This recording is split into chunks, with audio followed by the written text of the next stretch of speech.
Good afternoon, guys. Today we have Amit Chawla with us, and today we are going to discuss a very important topic because yesterday only we got to know about a dismissal of an amazing entrepreneur of the country, Siddhartha, who is the founder of CCD. And today, we thought to actually talk upon something which is very important for the entrepreneurs who actually, pursuing their entrepreneurial journey, and they were very, bad phase in the journey. And Amit sir was there. I thought to, create something good, valuable content for the fellow entrepreneurs. I would like Amit sir to, share her, first notion about the news that we recently, heard, and what's your first viewpoint on it? So first view is obviously a shock because knowing CCD, it's a big brand. We have been sitting in CCD multiple times, done interviews, met so many people. So it's a big brand and big name. And suddenly finding the founder of the company vanishing basically, and now probably is found dead, is a big shock. Big shock for me, big shock for, I'm sure, all the entrepreneurs in India and abroad.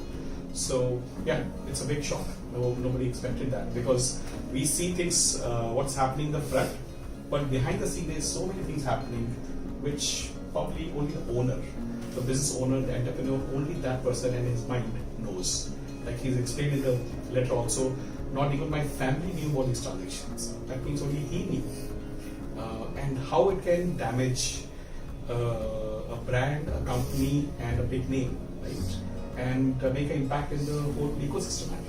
So, Amit, if we ask, as per 2015, Forbes magazine valuation as for the CCD was around 8,200 crores, which is a huge valuation and a huge company as well. And considering CCD is a huge brand in India and abroad, obviously when we hear this news, it's actually not very good thing happened to us. But if we go through the letter of the CCD founder he wrote before he actually committed a suicide, assuming it's a suicide, what do you think? He mentioned about I took the ownership of everything happened to us. Is this the way of taking ownership? Is this the way of taking ownership of your business? Yeah, so it's a very, very important and very important question, and it's also confusing a lot of people. And I'd like to share something here. So he's mentioned about ownership, that he is taking ownership of all the things which have happened in the company, and nobody else is to blame. But do you think it's the complete ownership? Does it mean it's absolute ownership he has taken? My answer to that is no, because it's not like if you made a mistake and you say hands up, no, it's my mistake, and then you do nothing. You do nothing about it. There's no action being done. That's not ownership. That's only partial. And I'll give this example here. Is now that he's gone, has it actually solved the problem? I just love to add some point here. After the news on the CCD founder found dead, there is a news coming up. CCD share fell down around 25%. Okay.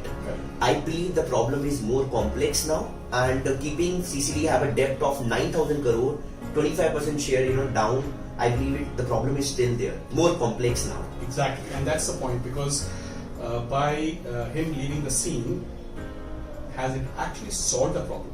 If by committing suicide it solves the problem, no, it's fine. But that's not solving the problem. In fact, it's making more complex, 25% more complex. down. And what happens to the employees? What happens to the brand? No, he's left it, right? So what I say is, when you have to take ownership, it's not only saying it's my mistake. You have to do something after that. One thing you have to do is take a corrective action. I say very clearly is, how do you correct it? If there's a financial issue which has happened, you have to correct it. You have to do something around it to fix it. And second thing is the preventive action. Now it has happened, I've corrected it. How do I ensure it doesn't happen again? Right? It has happened once, but doesn't happen again. So we need to have some audits in place, some other systems or process in place, other checks and balances, so that it doesn't happen again. Now that thought has not been given here. So it's probably, I'd say, is 1/3 of the ownership. Only 1/3 of the ownership has been taken, not absolute ownership. Also, he mentioned I failed to create a profitable business because since CCD is in market, I believe from 1996, it's been around 25 years in the market. They failed to create a profitable business. Today he accepted it and he committed suicide. So what's the kind of maybe a small piece of advice to the people who are chasing the valuation, not the real profit? So what's your take on it? Yeah, so my take is, actually if you're in a business, then you're in the business to make profit. Right? In the end is how much is it you're work-life balance, right? And it's very important you run the business in a profitable manner from not necessarily from day one, but maybe in a couple of years you start building that. And there's a book which I read. I was telling you earlier, The Profit First. The Profit First book, right? And talks about when you get a revenue from anywhere or any transaction, first take out the profit from it and keep it in a separate bank account. Don't touch it, right? And over time you'll see that profit growing over there. Otherwise that gets mixed up, and valuation creates kind of a bubble around everything, and profit doesn't happen. And that's probably what happened. Probably the brand was growing, the valuation was growing, everything was growing, but the company was not making profit, and nobody knew it. Right? So it's very important to keep an eye on the profit part, right? When you are building your own enterprise. Right? So that's what it's certainly a sad news for the nation, but I believe a lot of things we can learn from this incident, because I'm very sure after this incident it can be a wave or something. More entrepreneurs can commit suicide. It might happen because this is kind of a rise of a bubble now.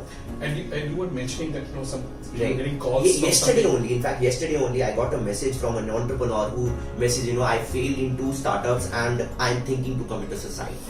That's not the way of taking ownership, I believe, right? So we have to talk about it. We have to talk about such topics to make sure entrepreneurs can run business, and also they can discuss this something with someone, because on being in entrepreneurial journey it's very lonely sometimes. You need someone to talk your things, I believe.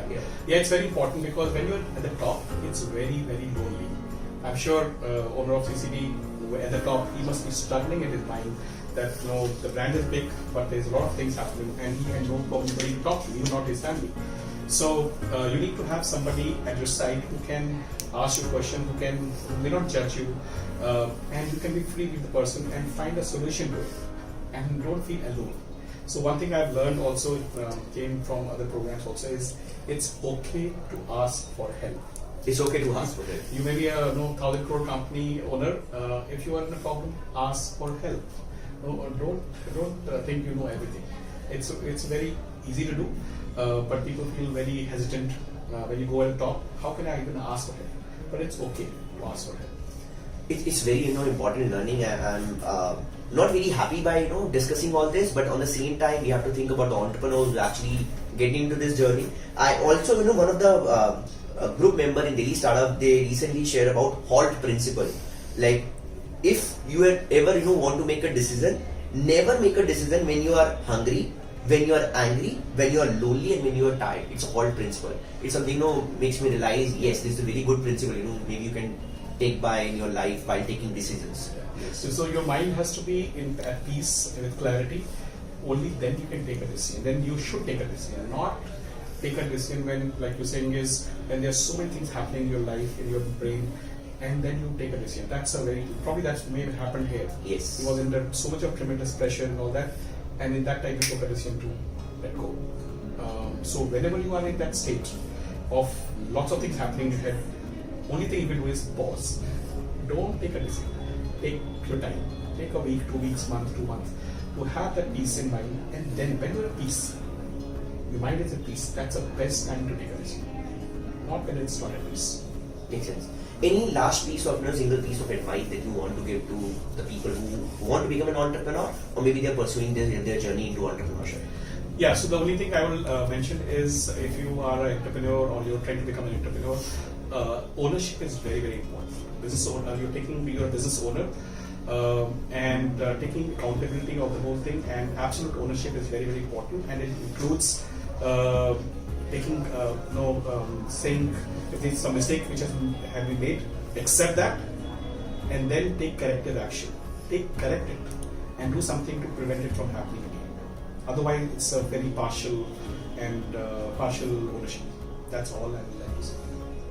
Thank you so much for joining today, and you can share your comments, your views, how maybe the future of CCD will be, and how entrepreneurs should react in such conditions, because it's very good to have a talk with the committee members. Thank you so much for joining.